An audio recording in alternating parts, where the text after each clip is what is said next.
చూచుచున్న దేవుడిని మహిమ కలిగిన ఆత్మతో నన్ను తాకి బలపరిచి నాయన నీ మాటలు నాకు అందించి నీ శక్తి ద్వారా నడిపించు. మనం వినుచున్న ప్రతి ఒక్కరిలో ఆత్మకార్యమును జరిగించు, దుష్టుని బంధించి నీ మహిమ మాత్రమే స్థలంలో ఉంచున్నాను.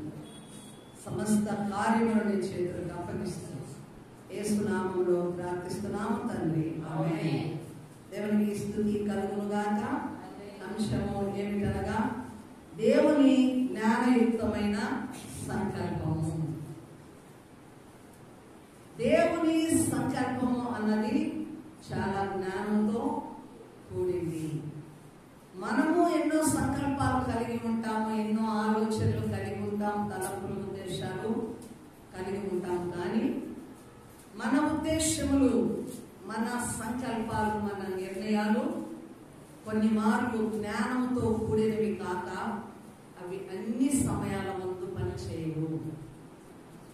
దేవుడు జ్ఞానవంతుడు కనుక ఆయన సంకల్పము అన్ని సమయములందు, అన్ని పరిస్థితుల యందు అది జ్ఞానంతో కూడిన సంకల్పం కనుక ఆ నెరవేర్పులు అనేవి జరుగుతూ ఉంటాయి.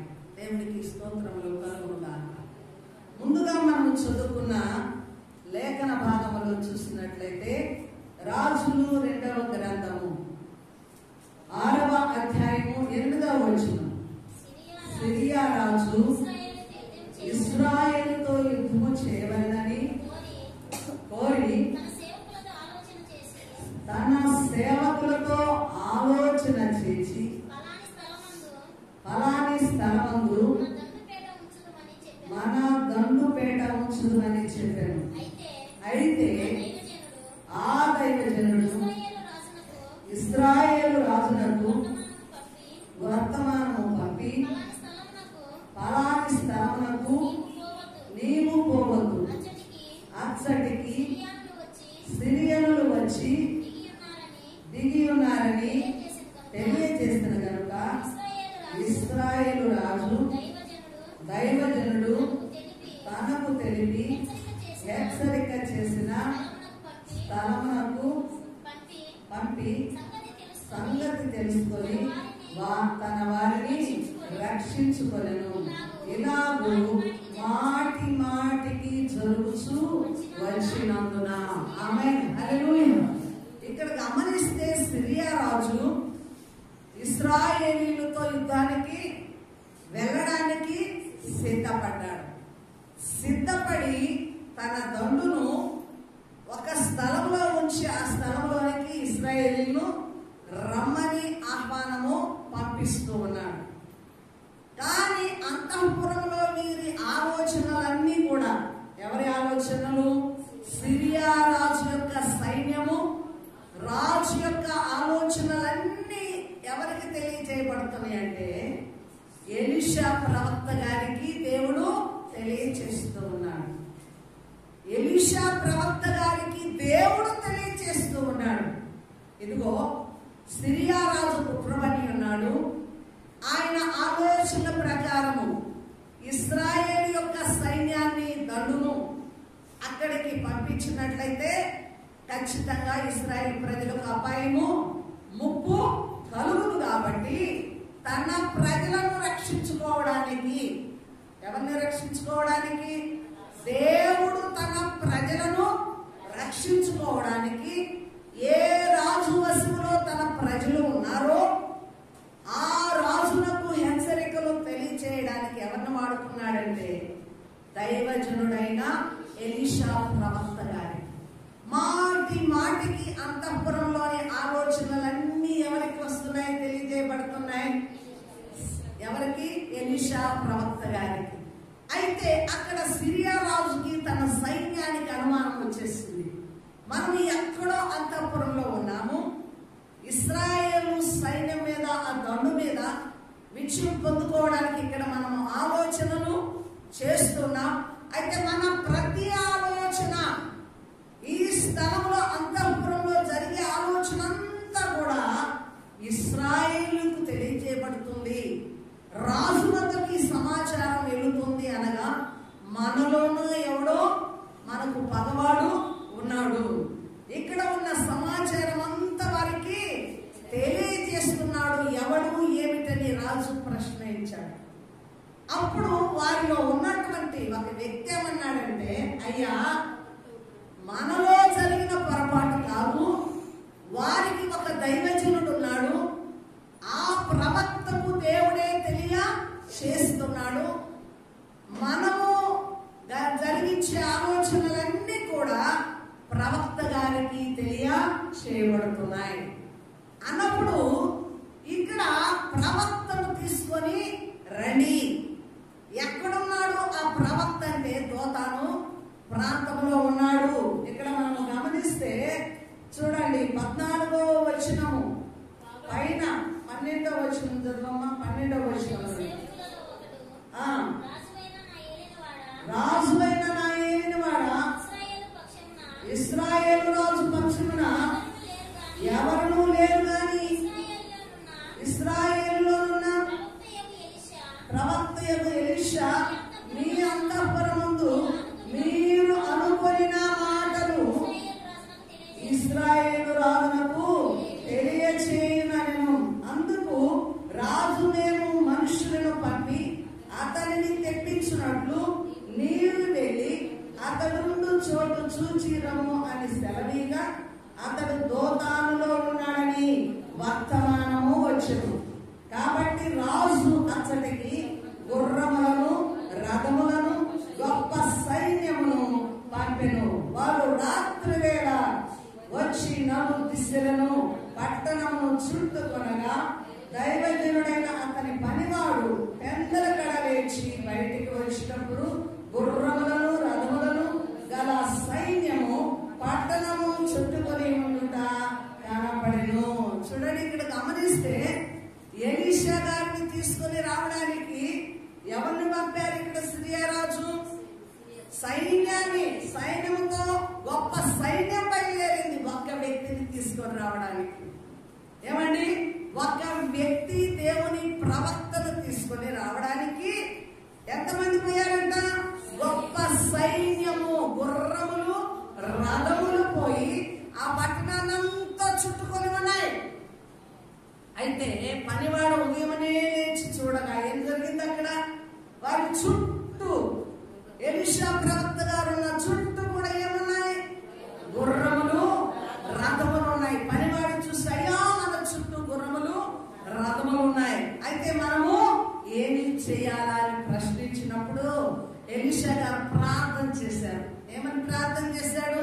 దేవా, నా దాసుని కన్నులు తెరవబడినట్లుగా నా చుట్టూ ఏమున్నదో ఈ దాసుని కన్నులు తెరవబడాలని చూడగలుగునట్లుగా ఈ దాసుని కన్నులు తెరవబడాలని ప్రార్థన చేయండి. ఏం జరిగింది? దాసుని కన్నులు తెరవబడ్డాయి. ఎలీషా చుట్టూ ఏమున్నాయి చెప్పండి? ఆ పర్వతం చుట్టూ ఏమున్నాయి? అగ్ని రథములు, అగ్ని గుర్రములు నిలిచాయి. ఆమేన్, హల్లెలూయా. అప్పుడు ఎలీషా గారు ఏమంటున్నారో తెలుసా? వారి కంటే ఎక్కువ మంది మన చుట్టూ ఉన్నారు.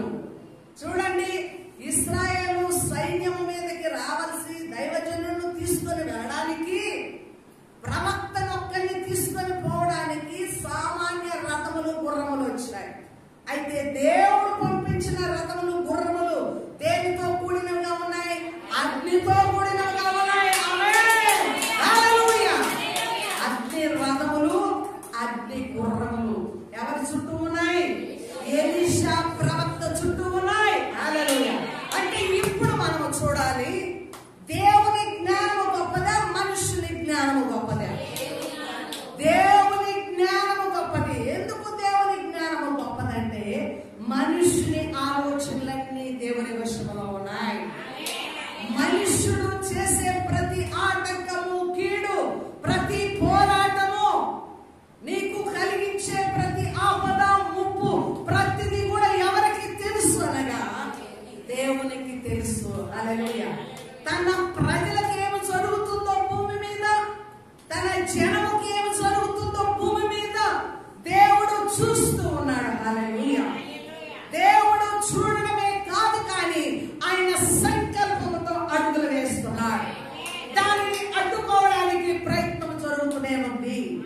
తన ప్రజలకు విజయము చేయడానికి ఆయన ఎప్పుడు ప్రయత్నం చేస్తూనే ఉన్నాడు.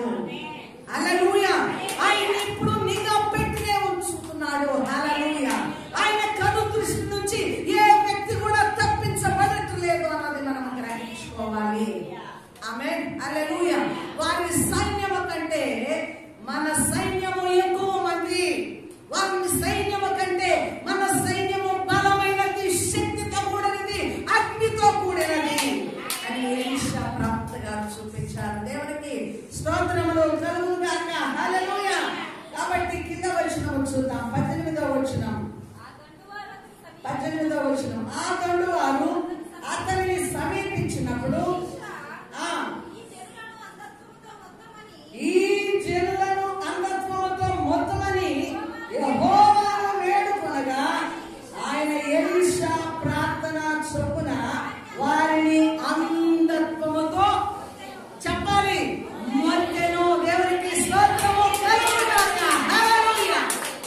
సైన్యాలు ఏమైనాయి, రథములు ఏమైనాయి, వారికి ఉన్న బలాబలగాలు ఏమైనాయి, దేవుని దృష్టి దగ్గర వారు కన్నులు లేని గుడ్డివారైపోయారు, తడవులాడుకుంటూ ఉన్నారు. వారిని ఎవరు తీసుకెళ్లారు సైన్యాన్ని? అంత కింద వచ్చిన చదవండి. హల్లెలూయా. అప్పుడు ఎలీషా, ఇది మార్గము కాదు, ఇది పట్టణము కాదు, మీరు నా వెంట వచ్చిన యెడల మీరు వెతికి వారి యొద్దకు మిమ్మల్ని తోడుకుని ఓ చేసిదనని వారితో చెప్పి, దేవునికి స్తోత్రములు. హల్లెలూయా. వచ్చిన వాడి కన్నులు దేవుడు మొత్తగా, వచ్చిన వాడి సైన్యాన్ని దేవుడు మొత్తగా కన్నులు లేని అందులైపోయి ఎలీషాని చూడలేకపోయారు. దైవజనుడు కనపడలేదు, మాట్లాడే స్వరాన్ని గుర్తించలేకపోయారు. ఇది మార్గం కాదు, ఇది పట్టణం కాదని ఎవరితో చెప్పారు? సైన్యంతో. ఎలీషా ప్రక్కనే తాను వెతుకుతూ తాను పట్టుకొని పోవడానికి వచ్చిన ఆ రథాలు, ఆ సైన్యానికి, ఆ మనుషులకే ఎలీషానే చెప్తున్నాడు. హల్లెలూయా.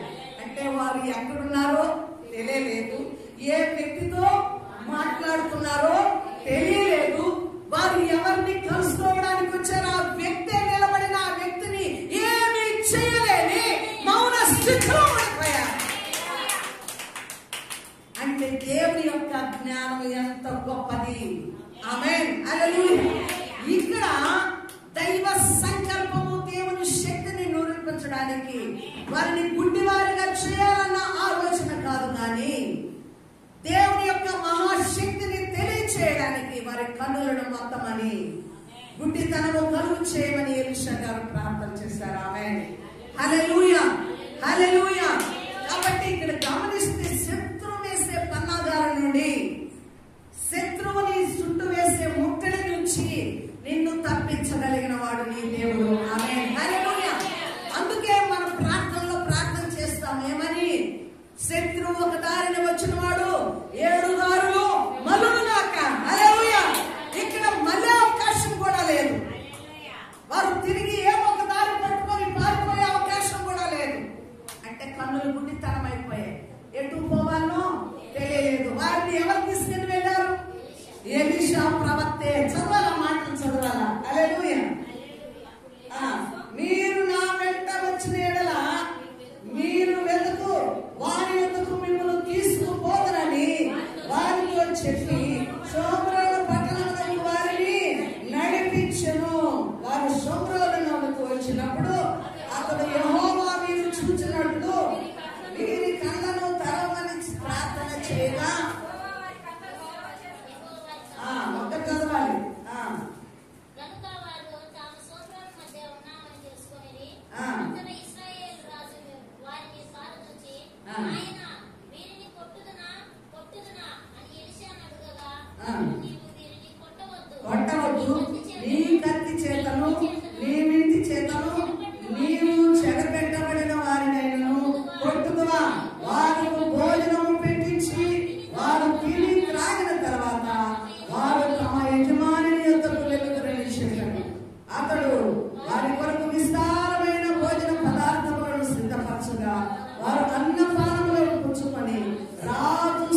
వారు కన్నులు మూయబడ్డాయి, మార్గము తెరవలేదు, వారు నడవడానికి వీలు లేనంతగా వారు గురుడితనంలోకి కూడిపోయారు. వారిని నడిపించి తీసుకొని వెళ్ళి మరలా ఏమని ప్రార్థన చేశాడు? వీరి కన్నులు తెరవమని. ఆమేన్, హల్లెలూయా.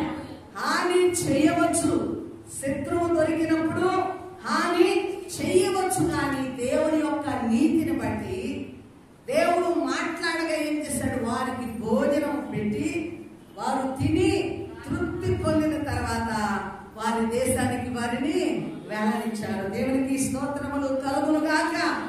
అందుకే మనకు కూడా ఒక మాట ఉంటుంది, దేవుని మాట ఏంటో తెలుసా? నీ శత్రువు కొరకు నువ్వు ప్రార్థన చేయము. నీవు లేచి నిలవబడిన ప్రార్థించే ప్రతి సమయం అంతా కూడా నీ శత్రువును క్షమించుమని ప్రార్థన చేయాలి. దేవునికి స్తోత్రములు కలుగును గాక. అందుకే దావీదునకు కూడా సౌలు రాజు దొరికినప్పుడు ఏం చేశాడు? నాయనా, తండ్రి అని సంబోధించాడు. ఇదిగో నీ వస్త్రపు పేలిక నా చేతిలో ఉంది, కానీ నీ మీద ఉన్న అభిషేకాన్ని బట్టి తండ్రి నాయనా అని సంబోధించి ఏమీ చెయ్యక విడిచిపెట్టి ఉన్నాడు దావీదు గారు. ఆమేన్, హల్లెలూయా. అంటే ఈ దినమున శత్రువు అంచనా చూడాలి. శత్రువు అంచనా వేయకుండా నిర్లక్ష్యంతో ఉంటే నువ్వు ఎదుర్కోవడానికి సిద్ధముగా ఉండలేవు. క్రైస్తవ నీతి ఏమిటనగా శత్రువు యొక్క పన్నాగము గుర్తెరగాలి, శత్రువు దాడి గుర్తెరగాలి. ఎలీషా ప్రవక్తకు దేవుడు ఎలాగా తెలియచేశాడో అలాగే మన జీవితాలలో కూడా, ఆత్మీయ జీవితంలో కూడా శత్రువు పన్నాగము, శత్రువు యొక్క కదలికలు, ఆలోచనలు, సాతాను యొక్క తలంపులను మనము కూడా ఏం జరిగి ఉండాలా? గ్రహించుకోవాలి. ఆమేన్. నిర్లక్ష్యంతో ఉన్నవారు పడిపోయే అవకాశం ఉంటుంది. కనుక ఇక్కడ ఏం జరిగింది? కదలికలను కనిపెట్టడము జరిగింది. సైన్యము వచ్చినా ఎదుర్కోవడానికి తన చుట్టూ నిలిచిన దేవుని శక్తి మీద ఆధారపడము చూడగలుగుతున్నాము. ఆమేన్. ఎలీషా ప్రవక్త యొక్క హృదయం నిబ్బరంగా ఉంది. ఎందుకుంది చెప్పండి? దేవుడు శక్తిమంతుడు, నన్ను పిలుచుకున్నవాడు గొప్పవాడు. ఆమేన్. ఒక సేవకునైనా సరే వినండి చక్కగా, ఒక విశ్వాసి అయినా సరే, ఒక విశ్వాసి కుటుంబాన్నైనా సరే, దేవుడు ఏమైనా మనకు ఆయన హాని చేయ ప్రారంభిస్తేనే కానీ ఆయన ప్రమేయం లేకుండా ఏది జరగదు. ఆమేన్, హల్లెలూయా. దేవునికి స్తోత్రములు కలుగును గాక. అందుకే ఇక్కడ దేవుని యొక్క జ్ఞానయుక్తమైన ఏంటండి చెప్పాలా? సంకల్పము. ఆమేన్. దేవుడు మనల్ని జ్ఞానముతో ప్రపంచంలో నుంచి ఏర్పరచుకున్నాడు, మనల్ని ప్రత్యేకపరుచుకున్నాడు. ఇప్పుడు మనం ఇశ్రాయేలు ప్రజల కంటే కూడా గొప్పవారమై ఉన్నాం. ఆయన సొంతైన ప్రజలమై ఉన్నాం. మరి తన ప్రజలను కాపాడడానికి భూమి మీద జరిగే ప్రతి కదలికను దేవుడు తెలియజేస్తూ ప్రవక్తలకు తెలియజేస్తున్నప్పుడు విశ్వాసులమైన మన జీవితాలలో, సేవకులమైన మన జీవితాలలో ప్రతి కదలిక, ప్రతి ఏర్పాటును కూడా దేవుడు ఎరిగి ఉన్నాడు. ఆమేన్, హల్లెలూయా. కనుక మనతో ప్రయత్నం చేసే, మనల్ని ఓడించబూనుకునే ఈ లోక సంబంధమైన ఆయుధముల కంటే, ఆలోచనల కంటే, బలము కంటే నీ పక్షమున ఉన్నవాడు ఎలాంటి వాడు చెప్పాలా? గొప్పవాడు. ఆమేన్, హల్లెలూయా. అందుకే ఆయన దహించు అగ్ని అయి ఉన్నాడు. దేవునికి స్తోత్రములు, హల్లెలూయా. శత్రువు వేసే ప్రతి ఒక్క బాణాన్ని ఆర్పివేయగలిగిన శక్తిమంతుడు మన దేవుడు. దేవునికి స్తుతి కలుగును గాక. హల్లెలూయా. కాబట్టి ఇక్కడ అంతఃపురముతో వచ్చి ఉన్నాడు. అంటే ఎలీషా గారిలో ఏముంది? ప్రార్థనా జీవితం. క్రైస్తవ విశ్వాస జీవితంలో కూడా ఓటమి లేకుండా ఉండాలి అంటే ఏముండాలా? ప్రార్థన ఆయుధం ఉండాలి. దేవునికి స్తోత్రములు, హల్లెలూయా. తన ప్రవక్తి అయి ఉండి దేవునికి ప్రార్థించే సంబంధాన్ని, దైవ సంబంధాన్ని, దేవునికి తనకున్న సంబంధాన్ని దృఢపరుచుకున్నటువంటి వ్యక్తిగా, ప్రవక్తగా మనము ఎలీషా గారిని చూస్తున్నాం. దేవునికి స్తోత్రాలు. మన ఆత్మీయ జీవితంలో కూడా ఈ లోకాన్ని జయించాలంటే ప్రతి వ్యక్తిలో ఏముండాలా?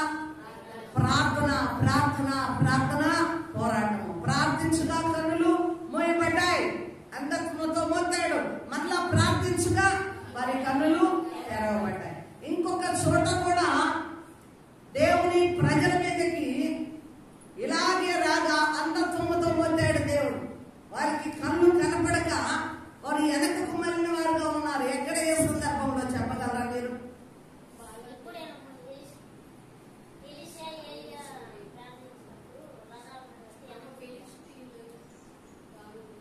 అబ్రహాము, లోతు గారు ఏమండి దేవదూతలు వెళ్ళారు సొదొమ పట్టణంలోకి. దేవదూతలు వెళ్ళినప్పుడు ఆ రాత్రి లోతు ఇంట దేవదూతలు బస చేశారు. అంటే ఆ యొక్క లోతు ఇంటిలోనికి వచ్చిన వారితో ఆ ఊరి వారు సొదొమ గొమొర్రా పట్టణస్తులు ఏం చేయాలనుకున్నారు? పాపము చేయాలని యవనులు పురుషులు అందరూ కూడా వారి ద్వారం దగ్గరికి వెళ్ళారు, ముఖ ద్వారం దగ్గరికి. అప్పుడు దేవుడు ఏం చేశాడు? వారిని అంధత్వముతో కొట్టాడు. లోపల ఎవరున్నారు? లోతు ఉన్నారు, లోతు కుటుంబం ఉన్నది. అలాగే దేవదూతలు లోపల ఉన్నారు. ఆమేన్, హల్లెలూయా. వారిని అంధత్వముతో మొత్తగా ఏం జరిగింది అక్కడ? వారు వెనకకు మళ్ళిపోయారు. దేవునికి స్తోత్రములు, హల్లెలూయా. అంటే దేవుని సంకల్పము తన బిడ్డలను కాపాడడానికి ఎప్పుడు కూడా ఎలా ఉంటుందంట? రెడీగా ఉంటుంది. దేవునికి స్తోత్రములు, హల్లెలూయా. ఆ రోజు ఆ గొప్ప పాపము మనుషులతో కాదు దేవదూతలతో చేయాలనుకున్నారు.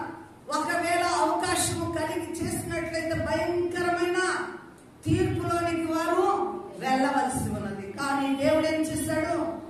ఆ తీర్పు నుంచి అయినా సొదొమ పట్టణానికి దేవుడు తీర్పు వచ్చింది. అదంతా కూడా ఏమైపోయిందండి?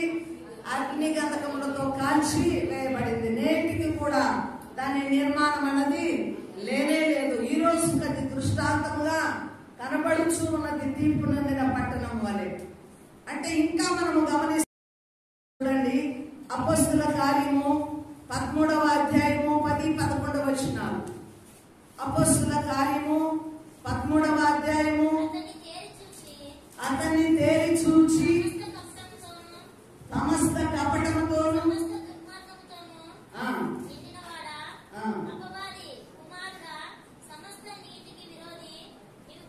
పైన వచ్చినారు 11వ వచనం 10వ వచనం చూద్దా చదవమ్మా.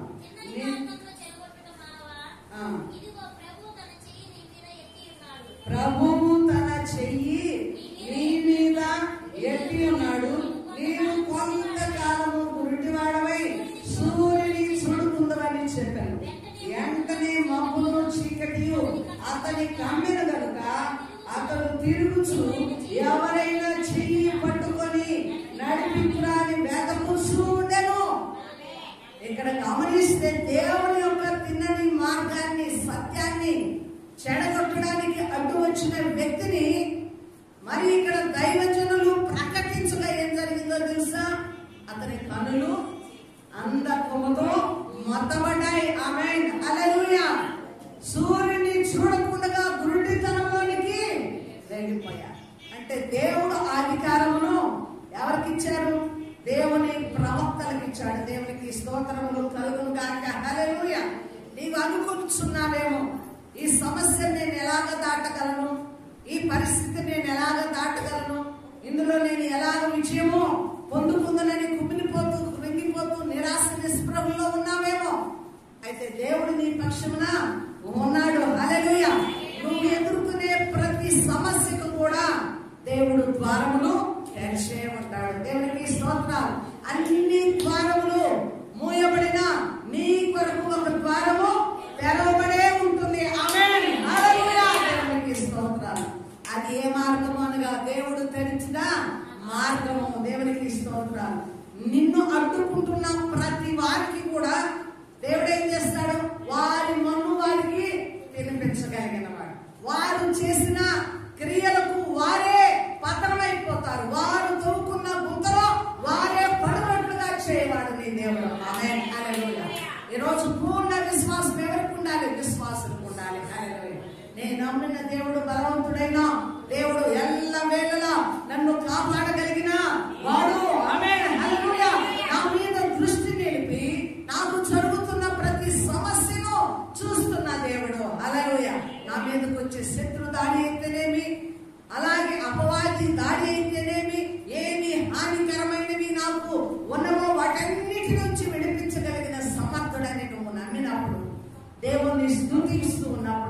నీకు అడ్డుగా వచ్చేవన్నీ కూడా ఎవరు తొలగించగలరండి?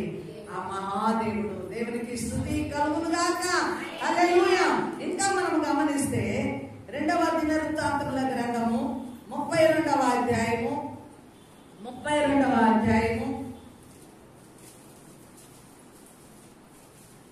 7-8 వచనాలు.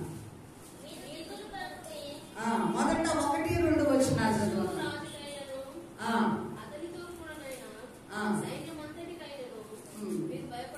మీరు భయపడవద్దు. మొదటి వచనము 2వ వచనం చదువు.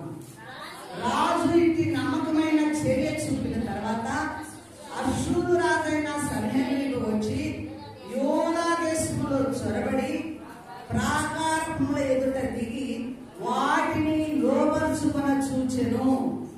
సన్హెరీబు దండెత్తి వచ్చి యెరూషలేము మీద యుద్ధము చేయను ఉద్దేశించున్నాడని హిజ్కియా చూచి పట్టణము బయటనున్న ఊటల నీళ్లను అడ్డువలనని తలచి తన ఎదుపతులతోనూ పరాక్రమశాలతోనూ యోచన చేయగా వారు అతనికి సహాయం చేసేది. 7వ వచనం చదవాల. మీరు దిగులు పడకుడి, ధైర్యము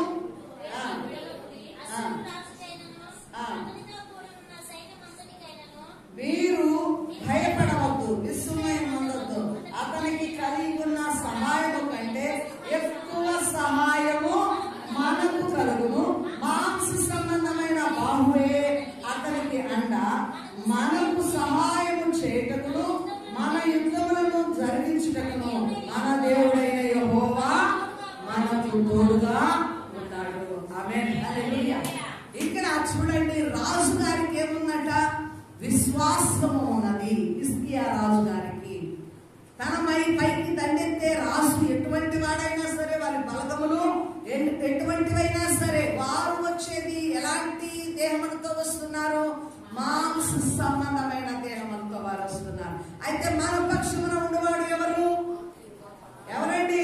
గొప్ప దేవుడైన దేవుణ్ణే మనము కలిగి ఉన్నాం.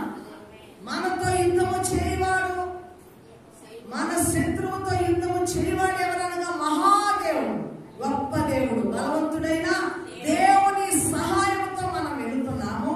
మన పక్షమున యుద్ధము జరిగించుటకు వచ్చేవాడు ఎవరనగా దేవుడైన యెహోవా. ఆమేన్. హల్లెలూయా. చూడండి, శత్రువు యొక్క కదలికను ఇక్కడ రాజుగారు చూశాడు, కానీ భయపడలేదు. భయపడకుండా ఏం చేశాడు? ప్రార్థన చేశాడు. ఆమేన్. హల్లెలూయా.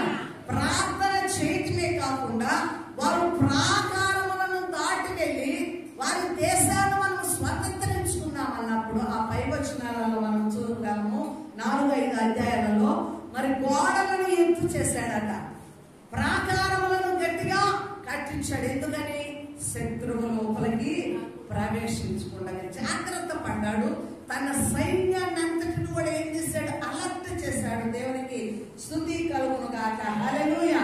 ఆ తర్వాత అతను ప్రార్థన చేయగా దేవుని యొక్క కార్యం ఆ రకంగా మనం గమనిస్తే 22వ వచనం చదవండి అమ్మా.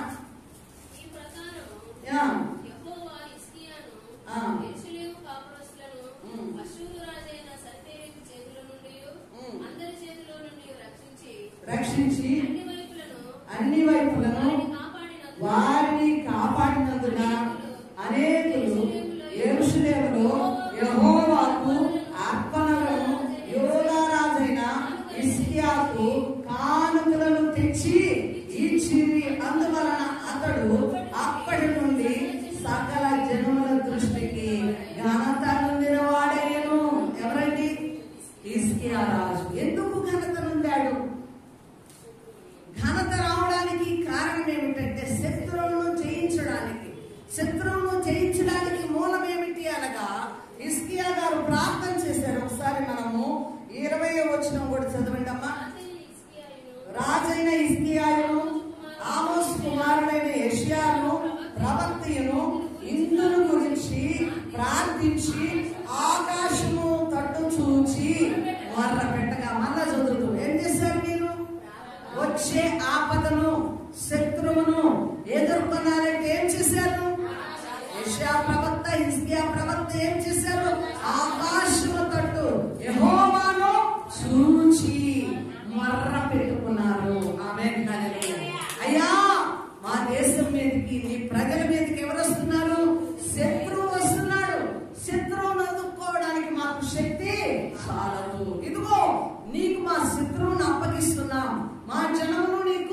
అప్పగిస్తున్నాం. మా మధ్య మీరు నిలవమని ప్రార్థన చెయ్యగా అన్ని జనముల చుట్టూ హల్లెలూయా అంతటను దేవుడు ఏం చేశాడంట, అన్ని విషయాలలో వారిని కాపాడి రక్షించెను. ఆమేన్ హల్లెలూయా. దేవునికి స్తోత్రములు. ఇప్పుడు మన జీవితంలో ఏముండాలి? ఏముండాలమ్మా? ప్రార్థన ఉండాలి. ప్రార్థనే నీకు చేయమని ఇచ్చేది. నీ సమస్యకు పరిష్కారము ప్రార్థన, ప్రార్థన, ప్రార్థన. ఏ వ్యక్తి జీవితంలో ప్రార్థన ఉండదో నీ ఎదుట సమస్యలు ఉండవు. హల్లెలూయా. అవి ప్రాకారముల వలె కూల్చివేయబడతాయి. దేవునికి స్తోత్రములు కలుగుగాక. ఎరికో గోడలు బలమైన గోడలు, వాటిని ఏమైనా వారు ఆయుధాలు పట్టుకొని వాటిని పడగొట్టారా? ఏమిటితో పడగొట్టారండి? హల్లెలూయా అంటే, హల్లెలూయా అంటే స్తుతి. విశ్వాసులకి జయం ఏమిటో తెలుసా? హల్లెలూయా అనగా స్తుతి. ప్రార్థన ఒకవైపు ఉండాలి, స్తుతులు ఎక్కువైపు ఉండాలి. ఆమేన్. నువ్వు స్తుతిస్తూ ఉండడం వల్ల నీ చుట్టూ ఏమవుతుంది? దేవుడు ఒక దుర్గాన్ని స్థాపిస్తాడు. ఆమేన్ హల్లెలూయా. దుర్గము మీద నీవు ఉన్నప్పుడు శత్రువు నిన్నేమీ చేయలేదు. దుర్గము నీకు అడ్డుగా ఉన్నప్పుడు శత్రువు నిన్నేమీ చేయలేదు. దేవునికి స్తోత్రములు. ఈనాడు అన్ని విషయాలలో నువ్వు విజయం పొందుకోవాలంటే శత్రువు కదలికలు ఎరగడమే కాకుండా రెండవది ఏం చేయాలా? ప్రార్థన, స్తుతి చేయాలా. ఆమేన్ హల్లెలూయా. ప్రార్థించగా హిజ్కియాకు జరిగిన కార్యమును బట్టి అతడు ఆ ప్రదేశమందు ఘనత నొందిన వ్యక్తిగా మారిపోయాడు. అందరూ బలులు అర్పణలు తీసుకొని దేవుణ్ణి స్తుతించడం ప్రారంభించారు. ఆమేన్ హల్లెలూయా. ఈనాడు సంఘం కూడా అలాంటి ఉండాలి. ఇప్పుడు నిద్రించే జాము కాదు. ఇప్పుడు ఏ సమయంలో ఉండాలి? మనము మెలకువగా ఉండాలి. ఎందుకు ఉండాలి మెలకువగా? మెలకువగా ఎందుకు ఉండాలండి అమ్మా? సోదరులను తప్పించే యుద్ధకాలం. ఇంకా మెలకువ ఎందుకు ఉండాలి?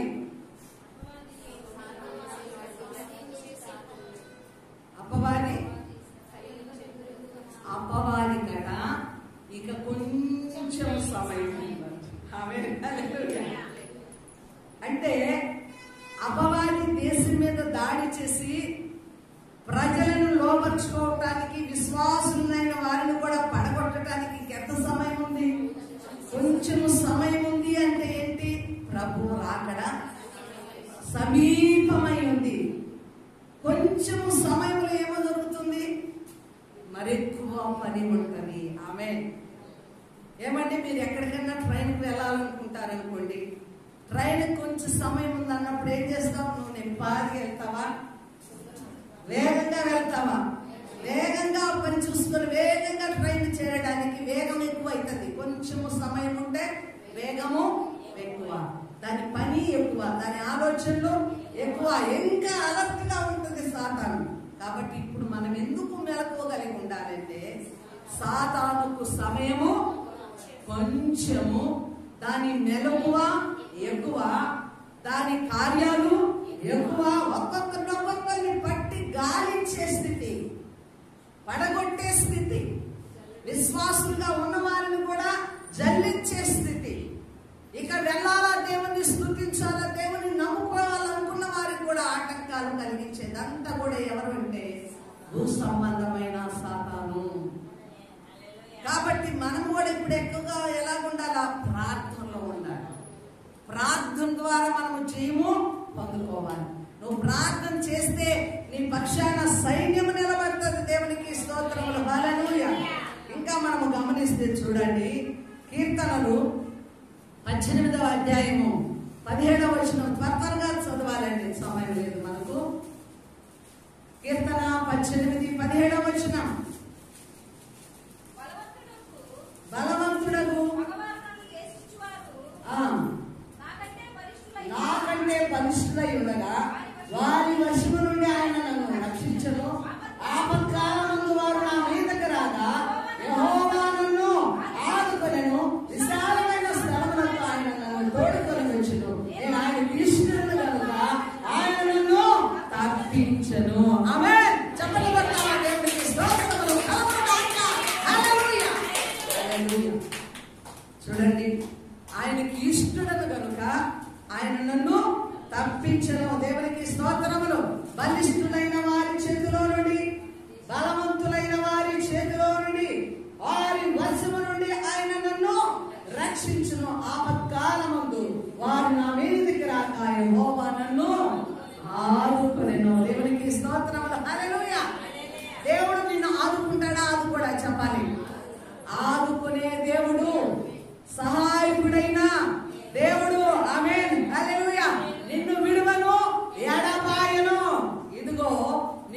హస్తములలో చెక్కుకొని ఉన్నాను. దేవునికి స్తోత్రములు కలుగునుగాక. విడువని ఎడబాయని దేవుడు. నీ మీదకి వచ్చేవారు బలవంతులు కావచ్చు, కానీ నువ్వు ప్రార్థన చేస్తే బలవంతులైన వారి చేతిలో నుండి బలహీనులను ఆదుకొని రక్షించే దేవుడు. ఆమేన్, హల్లెలూయా. కాబట్టి ప్రార్థించగా అతడు నాకు ఇష్టడు కనుక నేను అతనిని తప్పించదను. ఎవరిని తప్పిస్తాడు దేవుడు చెప్పండి? విశ్వాసులను. హల్లెలూయా. ఎవరిని తప్పిస్తాడంటే ఇష్టలైన వారి చుట్టూ ఆయన నిఘా ఉంటుంది. ఆమేన్. ఇప్పుడు నువ్వు తప్పించబడాలి, కాపాడబడాలి. అన్ని విషయాలలో దేవుడు నీకు అండగా తోడుగా నిలవాలంటే నువ్వేం చేయాలని? ఎవరికి ఇష్టలుగా ఉండాలి? దేవునికి ఇష్టలుగా ఉండాలి. ఆమేన్. మీరు గమనించారా లేదో చూడండి. మనకంటే ముందు కాలం చేసిన వారు కానీ మనతో ఇప్పుడు జీవనయాత్ర కొనసాగిస్తున్న విశ్వాసులు పరిశుద్ధులైన వారిని కానీ గమనించినట్లయితే దేవునికి ఇష్టలైన వారి కుటుంబాలు ఎలా ఉన్నావో మీరు చూడగలరు. వారి మీద సాతాను దాడి ఎక్కువే. భయంకరంగా భయంకరంగా సేవకులను విశ్వాసులను భయంకరంగా ఫుట్బాల్ ఆడుకున్నట్లు ఆడుకుంటుంది సాతాను. కానీ ఏమీ చేయలేదు. ఎవరు ఆదుకుంటున్నారు? ఎవరు సహాయకుడై ఉంటున్నాడు? ఎవరు తప్పిస్తున్నారు అనగా దేవుడు. ఆమేన్, హల్లెలూయా. ఇంకా మనం చూస్తే చూడండి 34వ కీర్తన 7వ వచనం స్పీడ్ గా చదవాలి. 34వ కీర్తన 7వ వచనం.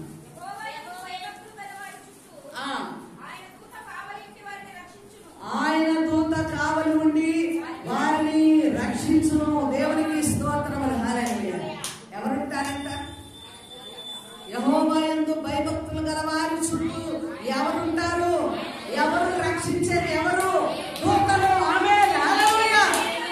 ఎలీషా చుట్టూ నిలిచిన రథములు గుర్రములు ఎవరివి? దేవునివి. దూతల రథములు, దూతల గుర్రములు. హల్లెలూయా. సైన్యము దిగింది ఎలీషా చుట్టూ. దేవునికి స్తోత్రములు కలుగునుగాక. ఇప్పుడు నీవు విశ్వాసురాలుగా ఆయన యందు భయభక్తులు కలిగి ఉంటే నువ్వు ఏ ప్రాంతంలో ఉన్నా ఎక్కడున్నా ఎన్నో అపాయాల నుంచి తప్పించబడుతున్నావంటే నీ చుట్టూ ఎవరున్నారు? ఎవరున్నారు చెప్పండి? ప్రార్థన చేసే వారి దగ్గర ఎవరున్నారు? దేవదూతలు. యాకోబు ప్రార్థన చేస్తున్నాడు ఆ రాత్రి. దిగటము ఎక్కడము అంటే ఏంటి అక్కడ చెప్పండి? ప్రార్థన, తీసుకెళ్లడము, తీసుకురావడం. దేవదూతలు ఉండేది పైన, దిగటమే జరగాల. అవును కదా? దిగటమే చూపించాలి. కానీ దిగుట ఎక్కుట అంటే ఎక్కేదెవరు?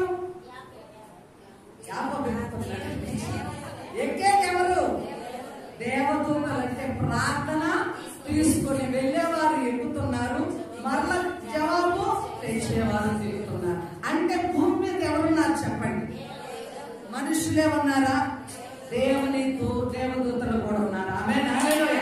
ఆయన యందు భయభక్తులు గల వారి ఒక్కొక్క విశ్వాసకి ఒక్కొక్క దేవదూత ఉంటుంది. ఆమేన్, హల్లెలూయా. నువ్వు ప్రార్థన చేస్తుంటే నీ ప్రార్థన ఎవరు తీసుకెళ్లాలా? చెప్పాలా? నోరు విప్పాలా? నువ్వు చేసే ప్రార్థనలు మోసుకొని పోవడానికి ఒక్కొక్క విశ్వాసం ఒక్కొక్క దేవదూత భూమి మీద రెడీగా ఉంది. ఆమేన్, హల్లెలూయా.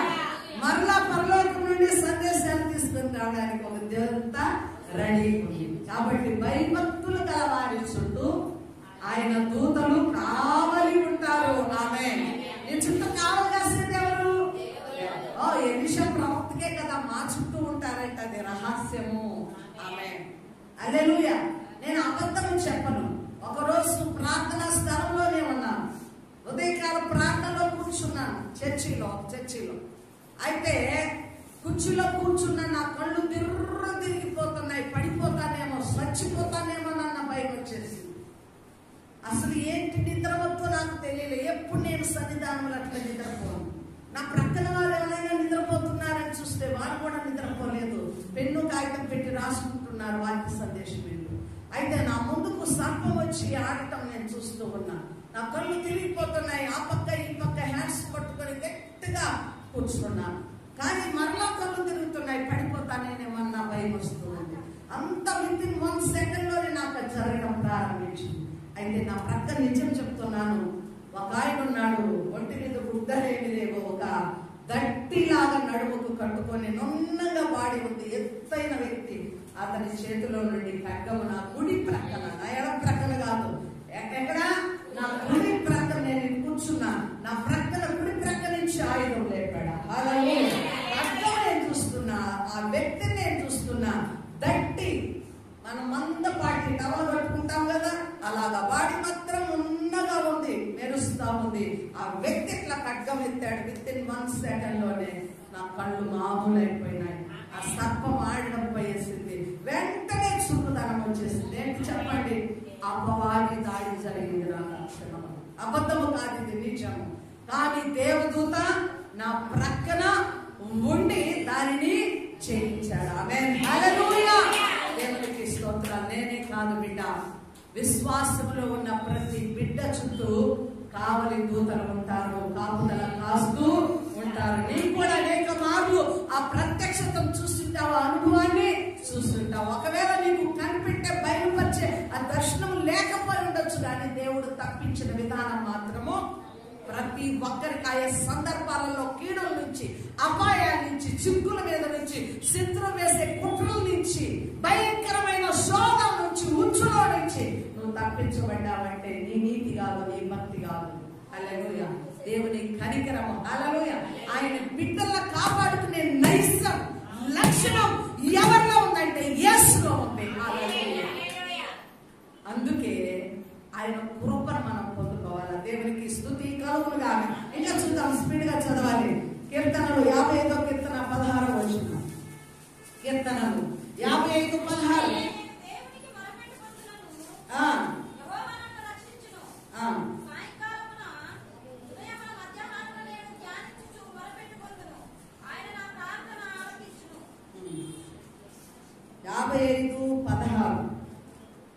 సాయంకాలం నా శత్రువులు అనేకులై ఉన్నారు, అయినను వారు నా మీదకి రాకున్నట్లు సమాధానం కలుగు చేసి ఆయన నా ప్రాణమును విమోచించి ఉన్నాడు. దేవునికి స్తోత్రములు కలుగునుగాక. హల్లెలూయా. ఎట్లాగంట?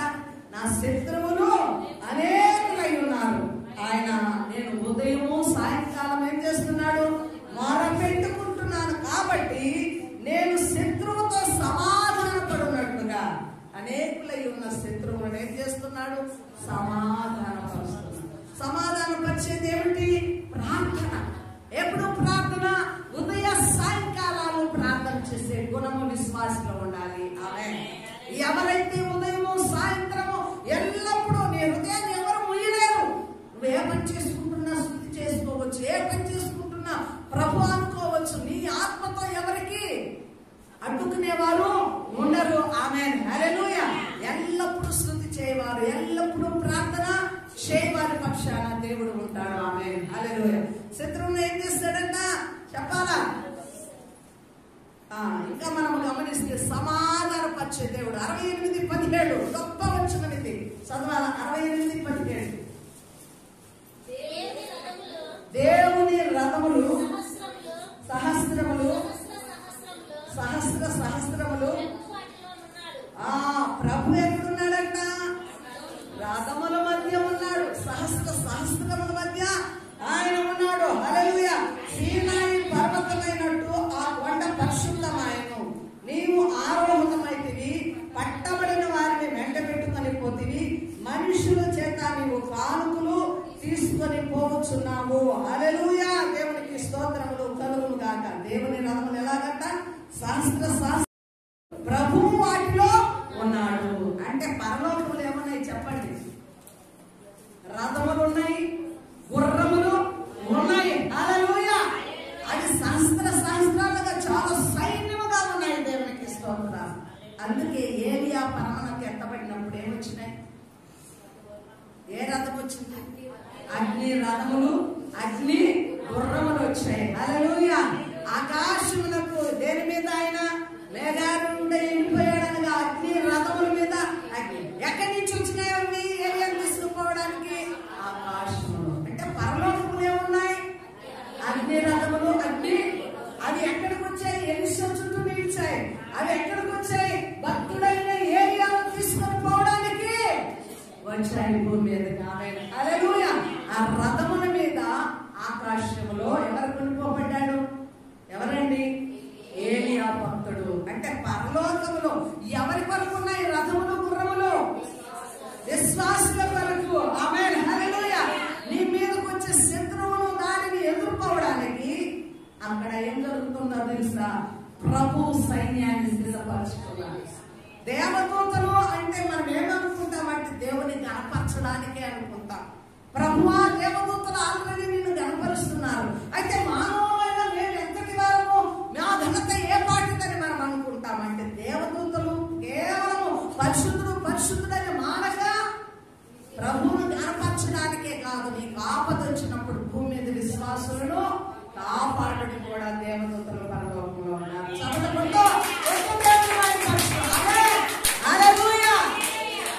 చూడండి, అందుకే యేసు ప్రభు వారిని బంధించి తీసుకొని వెళ్తున్నప్పుడు ప్రభుతో ఉన్నవాడు ఒకడు కోపంతో ఏం చేశాడు? ఆ సైనికుని యొక్క కత్తి తీసుకొని చెవి నరికాడు. అప్పుడు ప్రభు ఏమన్నాడు? నీ కత్తిని వారిలో ఉంచుము, నేను ఇప్పుడు ప్రభువును వేడుకుంటే సైన్యము అంటే 6,000 మంది ఎవరు వస్తారంట? మత్తయి సువార్త 26:53 చదవండి స్పీడ్ గా. మత్తయి సువార్త 26:53. 12 సేనా వ్యూహాలను ఈ సమయమున నేను నా తల్లిని వేడుకుంటే వేడుకొని ఎడల ఆయన ఎంతమంది అంటమ్మా? 12 సేనా వ్యూహములు అంటే 6,000 మంది యోధులట. 12,000 సైన్య సేనా వ్యూహములు అంటే ఎంతమంది?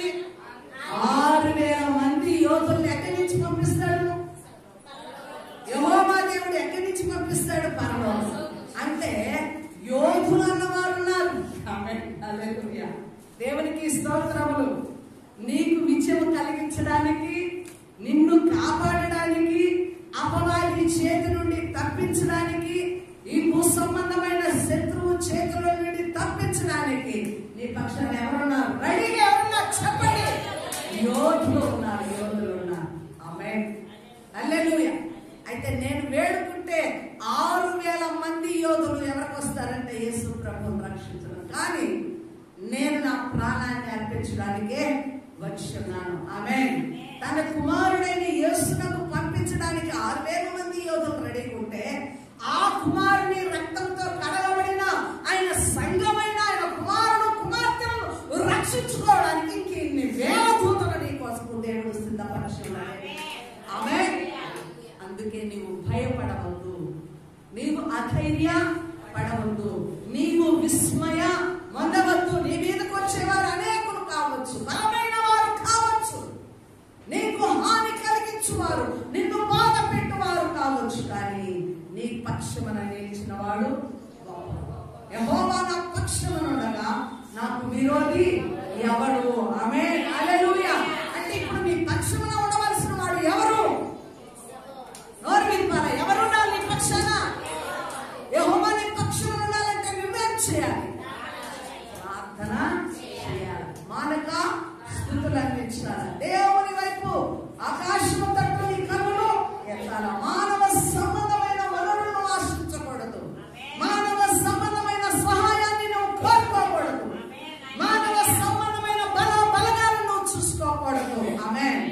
అందరిలో నువ్వు ఒంటరి దానివైన నీ కుటుంబము ఒంటరిదైనా నువ్వు ఆధారపడవలసింది దేవుని మీదనే. ఆమేన్.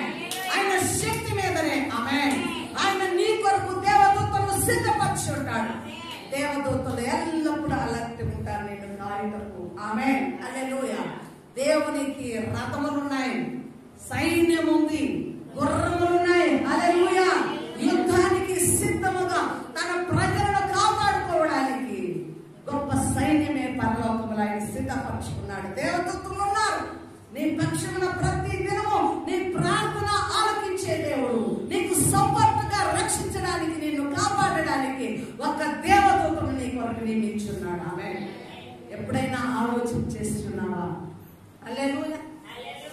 చేసావా? ఆలోచన చేసావా? వచ్చిందా నీకు? నా పక్కన దేవదూతం ఉన్నదని తలంచిన వారేమో చెప్పండి. యథార్థంగా నా ప్రక్కన దేవదూతం ఉన్నది. ఆమేన్. దేవుడు నాకు ఒక దేవదూతను అంటున్నాడు, దేవునికి స్తుతి కలుగును గాక. ప్రార్థించే వారి ప్రక్కన వాడు ఎవరు ఉంటారో తెలుసా?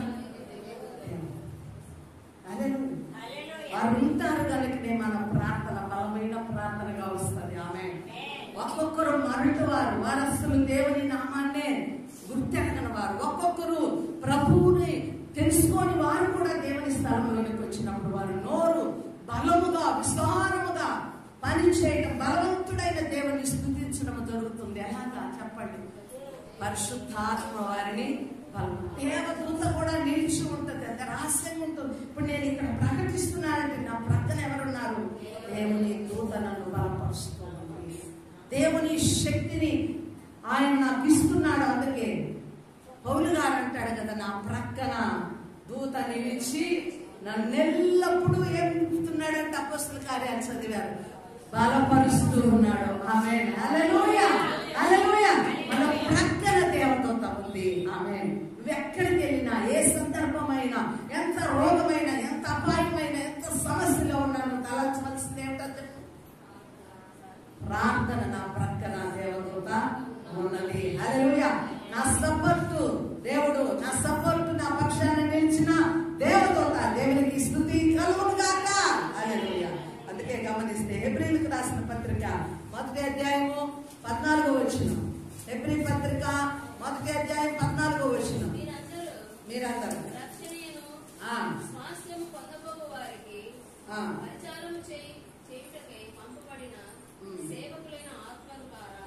ఆత్మలు తారా. దేవునికి స్తోత్రములు. హల్లెలూయా. పైన వచనాలు చదువుతామమ్మా. 13వ వచనం చదవండి.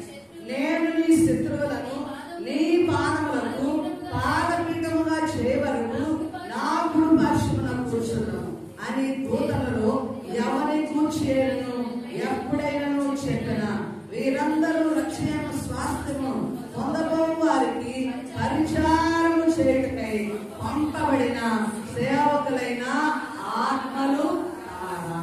మన శత్రువులు దేవుని పాదముల కింద అణిచివేయబడాలంటే, శత్రువుకి ఈ లోకపు సాతాను పైన దేవునికి జయము రావాలంటే ఎవరు ముఖ్యము? ప్రవక్తలేనా? ఇంకెవరు కాదా? విశ్వాసులే. ఆమె నీ జయము ఎవరి జయము? అందుకే మనం ఇంకా జయం పొందిన అనుభవంలో లేవు. ఎవరండి? నువ్వు ఓడిపోతే సాతాను ఎదుట ఎవరు ఓడిపోతారు? నీ ఓటమి కాదు, అది ఎవరి ఓటమి చెప్పాలి, ప్రత్యేకంగా చెప్పాలి. నువ్వు ఓడిపోతే ఎవరు ఓడిపోతున్నారు? సాతాను ఎదుట దేవుడు ఓడిపోతాడు. నీవు విజయము పొందుకుంటే సాతాను ఎదుట దేవుడు విజయం పొందుకుంటాడు. ఆమేన్, హల్లెలూయా. అందుకే మానవుని దేవుడు ఎన్నుకున్నాడు. శత్రువు పతనం కావాలంటే ఎవరి ద్వారా ఓడించాలా? మానవునే ఏం చేస్తుంది? శత్రువును లొంగదీస్తుంది. అట్టి మానవుడే సాతాను మీద తిరగబడి దేవుని సొంతమైనప్పుడు అప్పుడు ఎవరికి సిగ్గు? సాతానుకు సిగ్గు. ఆమేన్, హల్లెలూయా. మానవుని ప్రేమించే మానవుని, పరిశుద్ధుడైన మానవుని సాతాను ఏం చేసింది? దూరం చేసింది దేవునికి. ఎవరికి దూరం చేసింది? దేవునికి దూరం చేసింది. ఇప్పుడు క్రీస్తు రక్తము, క్రీస్తు యొక్క అర్పణ మరణం ఇప్పుడు మానవుని ఎవరికి సొంతం చేసింది? దేవునికి సొంతం. ఇప్పుడు సాతాన్ని ఎదురిస్తుంది మానవుడు, పాపాన్ని ఎదురిస్తుంది మానవుడు. కాబట్టి ఇప్పుడు ఎవరికి ఘనత? తాను సృష్టి చేసిన దేవునికి మానవుని నుండి మహిమ, ఘనత. ఆమేన్, హల్లెలూయా. అంటే శత్రువును ఆయన పాదపీఠం కింద అణుచు వరకు రక్షింపబడిన వారి పక్షమున ఎవరు ఉంటారంటే దూతలు ఉంటారు. ఆమేన్, హల్లెలూయా. ఆ దూతలు నిన్నెప్పటికీ కూడా పడిపోకుండా వారు నిన్ను పట్టుకొని విశ్వాసంలో నిలబెడుతూ ఉంటారు. అందుకే ఒక చెడ్డ తలంపు రాగానే ఏం జరుగుతుంది చెప్పండి? మీరు యథార్థంగా చెప్పండి. చెడ్డ తలంపు రాగానే అనుకుంటాం, వెంటనే తల ఆడించుకుంటాం. అవునా కాదా? నాకు జరుగుతుంది. ఏదైనా ఒకటి ఆలోచన రాగానే, అంటే ఒక మనిషి మీద కావచ్చు, కానీ ఒక దాని మీద ఇట్లా సరిచేసింది ఎవరు చెప్పండి? దేవుడు. ఆమేన్, హల్లెలూయా. దేవునికి స్తోత్రములు. అది ఆత్మ కూడా కాబట్టి దేవదూతలు ఒక్కొక్క ఆత్మకు ఒక్కొక్క విశ్వాసం ఒక్కొక్కరు ఉంచుతాడు. దేవునికి స్తోత్రాలు. హల్లెలూయా. కాబట్టి మనల్ని రక్షించడానికి సేవకులుగా ఎవరు ఉంచారంట? మనం సేవకులుగా దూతలను దేవుడు నియమించాడు. దేవునికి స్తోత్రం. ఎంత గొప్ప ధన్యత! ఈ లోకపు అధికారులు సపోర్టుగా ఎవరు ఉంచుకుంటారు? కొంతమంది సెక్యూరిటీని, రక్షణ దళాలను ఉంచుకుంటారు. అయితే నీకు దేవుడే దూతలను పంపించారు. నువ్వు గ్రేట్ కదా, చెప్పండి.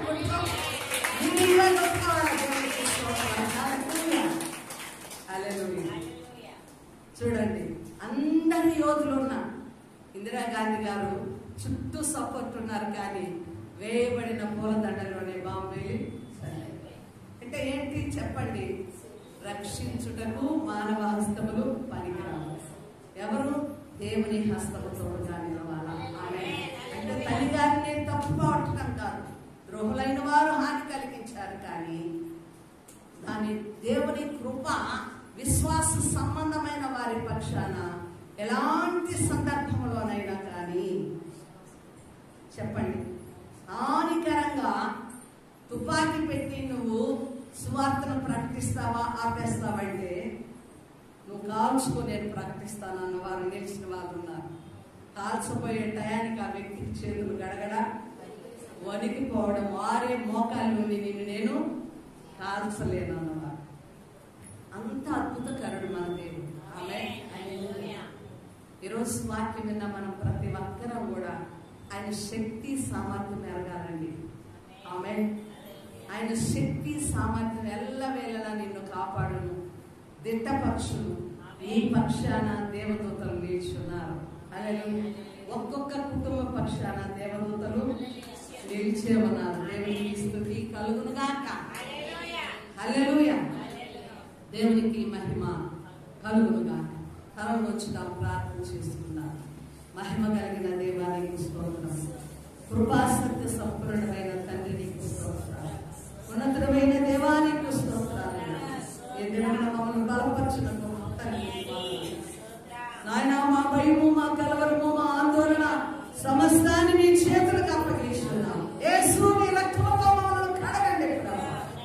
మమ్మల్ని చుట్టుముట్టిన శత్రు బలగాల నుంచి తప్పించుమని ప్రార్థిస్తున్నాం. సాతాను చేతి నుంచి విడిపించుమని ప్రార్థన చేస్తున్నాం. ప్రతి విశ్వాసాన్ని మీరు రాయించున్నారు, బలపరుస్తున్నారు, ఆదుకుంటున్నారు, సహాయం చేస్తున్నారు, విడిపిస్తున్నారు, రక్షించుకుంటున్నారు. రక్షింపబడిన ప్రతి ఆత్మ పక్షమున మీరు ఉండి విజయమును తెస్తున్నారు. Thank you father. ఈ మహిమ ఇప్పుడే మీ ప్రజల మీదకి వచ్చును గాక. ఈ శక్తి నిమిడంలో తాకును గాక. Thank you father. యేసు యొక్క రక్షణ నిమిడంలో ఇప్పుడే ముట్టును గాక. వాక్యం వింటున్న ప్రతి వాక్యంలో ఆత్మ కార్యము జరుగును గాక. పరిశుద్ధాత్మ మడును గాక. పరిశుద్ధాత్మ కార్యము జరుగును గాక. వాక్యము వినడం తోడని వారి హృదయాలు తెప్పనిల్లును గాక. వారిలో బలము కలుగును గాక. ఓటమి కాకనైన విజయంతో ముందుకు సాగును గాక. ప్రాణములు తెప్పరిల్లును గాక. తండ్రి నీ బిడ్డలను కాయటం నాయన, మీ రథములు సహస్రములై వేల కొలది దూతలను నాయన నీ బిడ్డల పక్షాలు మీరు నిలుపుతూ ఉన్నారు. తండ్రి స్తోత్రం. మాకున్న ఆశ్రయమా దుర్గమా నేను స్తుతిస్తూ వచ్చిన ఆపదలన్నింటినీ, ముప్పులన్నింటినీ తప్పించిన గొప్ప దేవానికి మహిమ చెల్లిస్తూ ఇక కలగబో వాటి నుంచి కూడా తప్పించి నీ బిడ్డలైన వారికి మీరు విజయం కలిగించి నీ జ్ఞానయుక్తమైన సంకల్పానికి మేము అప్పగిస్తున్నాం. మా యుక్తి కాదు, మా ఆలోచన కాదు, మా